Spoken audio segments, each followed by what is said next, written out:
Kristina Groves has carved up an illustrious long-track speed skating career.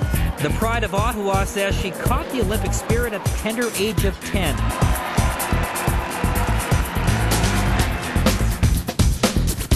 Welcome aboard. Thanks.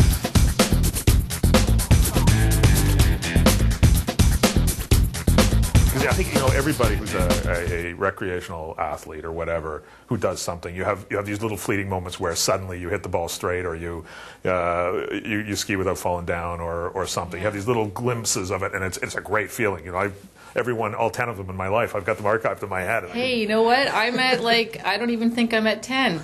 That is so what it's about for me is those moments, and they are fleeting, and it's so hard to get back to it. And that's the challenge for me, is to try and figure out not only just, sometimes it just happens and you think, I finally did it, and the next time you do it, it's not there again.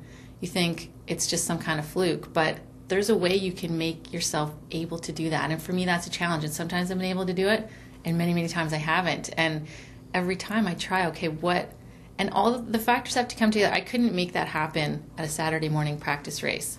It has to be, there has to be, there's not necessarily something on the line, because that's what I'm saying I don't focus on, but it's, those things come together and you make it happen. And anyone can feel that, but at a certain level, it's harder and harder to do that once you've done it.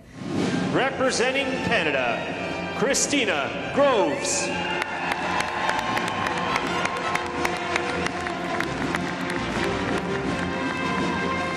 You're thinking about that almost full time, though, too, right? Like, are there trying to achieve that moment, whereas again the rest of it just kind of stumble into things occasionally, and then you go on and do something else, or have to be competent in something else for a few moments, or do your job or whatever. But a huge part of your being is tied up in getting back to that moment, right?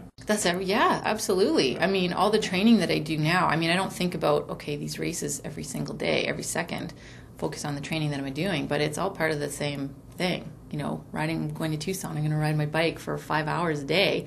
It's like, that's part of it. It's getting to the place where I have the fitness to be able to do that, to be physically capable of doing those races. And then that's kind of the easy part. The hardest part is the mental game of getting myself to that place. I've had races where I'm on the ice and I kind of know it's not going to go well, and I know it's going to go well, and it's this huge full spectrum of where you can be on this thing, and you want to be here. And that place, the more you get closer to this, the farther away it gets, because once you get to it, it's not like that's the best you can be and that's just all you're going to go. It's beyond that. And it's like you're getting to it, and it's just it's like a mirage. You get to it and it's gone, and then you see another one down the road. It must be the greatest feeling in the world to toe up on the start line and to have a sense that everything's right. Everything's right. Yeah, but you know what? If you're on the line thinking everything's right, it's not right.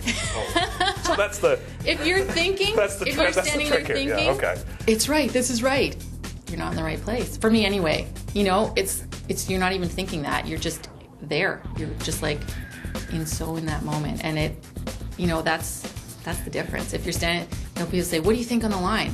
If I'm standing there thinking about how I'm feeling, that's not the right thing.